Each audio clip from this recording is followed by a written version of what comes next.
ঢাকায় ডিজিএফআই সদর দপ্তরের ঠিক পেছনে অদ্ভুত এক স্থাপনা।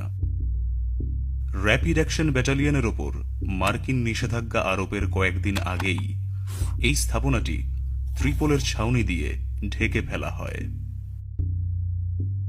বাংলাদেশে বলপূর্বক অন্তর্ধান বা গুমের শিকার ব্যক্তিদের কোথায় আটক রাখা হয়?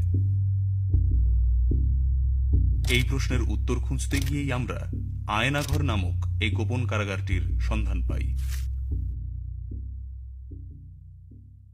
আয়নাঘরের বর্ণনা দিতে গিয়ে হাসিনুর রহমান বলছেন, এখানে 2টি সেকশন আছে, 10টি রুমের নতুন সেকশন এবং 16টি রুমের পুরনো সেকশন।